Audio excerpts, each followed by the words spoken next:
A little bit strange to see Thorek not on his anvil, but here he is, ready to lead the Dwarfs against the bloody hordes of Khorne. Should be a very good one this time. Very interesting builds on both sides. This one's from Boojilicious once again. Thorek Ironbrow, Double Thane, plus some Thunderers. We've got 3 Thunderers, front line of Dwarf Warriors. Only 2 Slayers in the form of actual Giant Slayers. Might be a concerning lack of anti-large, considering the 5 Minotaurs of Khorne on the opposite side here. A couple of Dwarf Warriors as well to kind of round things out. Hellforge Host for Khorne, Chaos Chariots, front line of Marauders, and then the aforementioned 5 Minotaurs, 2 of which are dual hand weapons, 2 of which are anti-large great weapons, which isn't going to be wildly useful here. If Thorek had gone on his anvil, he would be quite vulnerable. He'd also be vulnerable to Valkia's anti-large, of course, as well. So it's actually kind of makes sense in hindsight that he's not on his anvil because of that. Anvil helps significantly against missiles. Obviously, that's not much of an issue in this matchup, so let's watch things get underway here. Hordes of Khorne clashing with the brave Dwarfs. The Hellforge Host coming uninterrupted pretty much off of this far flank here. Well, slightly interrupted perhaps, but still. Well, yeah, the anti-kaiju, I believe, is the Khorne player here. Actually does manage to maneuver his Hellforge Host all the way up and around. They're going to get into this engagement pretty much unscathed. They'll obviously just rip apart these Dwarven units, and the Giant Slayers are going to redeploy. They'll take some damage in the process, but the Giant Slayers are definitely going to be very key, especially as on the opposite flank, here come the Minotaurs, ready for their initial push.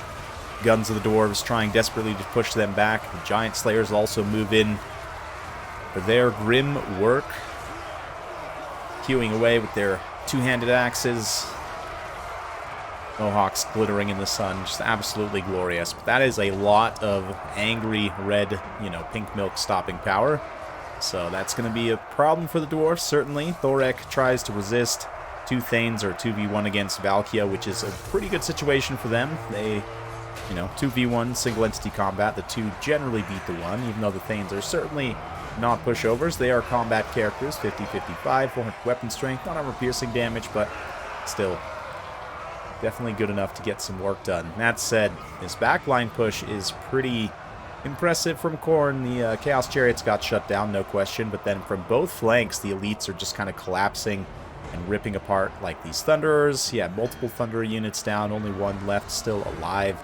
Dwarf Warriors fighting valiantly in the front line. They're going to trade reasonably well, if not outright beat the the Marauders of Khorne, where they're able to, but yeah, with the support of the Minotaurs and everything else, it is quite a bloody, brutal affair for them. Giant Slayers, though, in the process, have managed to do an extreme amount of damage, along with some other units. We see Rune of Breaking here on these Dwarf Warriors. I don't know if that was actually intended to go on the Giant Slayers, but regardless, it does give them armor sundering and extra weapon strength as they fight against those Minotaurs, help bring their armor down to a more reasonable level. But Giant Slayers in general, I mean, their damage output is so good. Very high melee attack, very high weapon strength. So it's kind of a matter of these units just kind of kill each other, right? Like, they're both good against the other one, because generally Khorne units tend to lack melee defense compared to others. Like, Minotaurs are a great example of this. 51 melee attack, only 28 melee defense. So both of these units are mostly just going to be, completely butchering each other. But, yeah. Thanes will be able to hold back that unit temporarily. Looks like the Giant Slayers will finish them off. The rest of the Minotaur horde moves up and through. The Hellforge Host is going to be a huge problem. They are going to just keep taking heads until they're pretty much finished to the last demon, I guess. I was going to call them man, but they're not man. Oof, yeah, another Rune of Wrath and Ruin here going off. Or no, it's the sword drop from Khorne. Doesn't do an insane amount of damage to the Giant Slayers, but every little bit helps. For Khorne to not have to fight the Giant Slayers in melee, or, like, especially the Marauders of Khorne, yeah, they have only 23 melee defense, but again, 44 melee attack with decent weapon strength means they'll actually trade pretty cost-effectively against the Giant Slayers, though they'll definitely get butchered in the process. So let's see. The Marauders now supporting in. Hellforge Hosts move in. There's only a handful of Giant Slayers left there. Taking a look at the rest of the battlefield here. This unit of Giant Slayers still reasonably healthy. Definitely needs to come back as soon as possible, but that Thunderer also being online out in the distance. It's quite helpful for the Dwarfs' cause. Let's see, though, the Thanes, Giant Slayers, trying their best to hold on. They do manage to fell some Minotaurs, who do not rise again. The Hellforge host is also taking significant damage, but they're, weirdly enough, probably the highest defense unit that Khorne actually has on this roster, or on this particular army build. I mean, I guess Valkia accepted, but yeah, the Thanes, as they get surrounded by the Hellforge hosts, are going to have a pretty bad time too, I think. We'll see. They definitely have the weapon strength to, as you saw there, just kill several unit models outright, especially if they've already taken some HP damage, so yeah, again, these units kind of just kill each other, and it's basically the whole theme of this replay. It's a very bloody, brutal battle, fitting of Khorne, even if his troops don't end up actually winning here. Quite impressive. These are actually Longbeards, okay. Fascinating. Yeah, some actual Longbeards here. Rune of Breaking on Thorek himself, up to 500 weapon strength, gives him armor sundering as well. Oof, gets caught out by Valkia out in the open though. He's immediately going to peel, screen through the Giant Slayers, who have come back from chasing off the routing units, but balance of power is not looking great, but this regrouped unit of Giant Slayers, still 28 unit, 27, less than 1,000 HP left, I don't know. They're rapidly taking damage here. Let's get in close. We'll ignore the health bars for now. Watch as Valkia dukes it out with the two Thanes once more. Snapping back to reality. She gets pounded by two axes. And it looks like actually one of the Thanes momentarily getting distracted fighting some of those Hellforge hosts, but definitely important to try and take their unit models out if at all possible. The Minotaurs are pretty much done for right now. They just couldn't stand in a grind fight against such angry Giant Slayers, and all of a sudden too, Valkia kind of gets 3v1'd a little bit.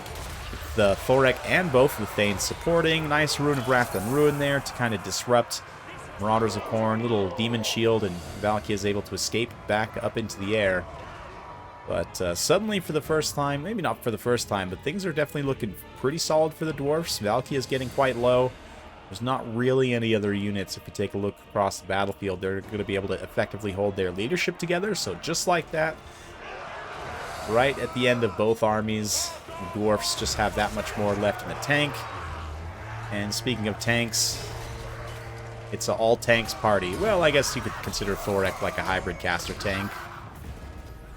Kind of like Paladin / Cleric type character in D&D, although that's definitely not what he is. He's a Master Runesmith, of course, which is not something that I don't know. Maybe Artificer. I don't know. I haven't really played Artificer much in D&D, to be honest. Anyway, yeah, very impressive performance by the Giant Slayers. I was a little bit worried they weren't going to be quite enough, but actually, in combination with the characters, especially, both the Thanes are able to get some pretty good value in. Thorek himself also great support magic, so there you go. I mean, Thunderers also, you bring a few so that in case some of them get shut down, the others can still do their work, which is the case here. Longbeards and Dwarf Warriors able to hold the front line well enough, hold long enough for the other units to get their work done, which is the whole Dwarfs MO. For Anti-Kaiju, unfortunately, just wasn't quite enough to finish off the Dwarf characters, which lots of people have felt that pain, but it was super close at the end of the day. The Chariots was the only thing. I mean, I like it, the pick on paper, but in practice, the Chaos Chariots still, for whatever reason, just really don't seem very good. I haven't really tried Gorbeast much in this patch, but yeah, I don't know. Chariots at one point in time were just the bane of Dwarfs, but I don't know, as Khorne, I think there's probably better options available for you, like even just taking a Throwing Axe Horseman.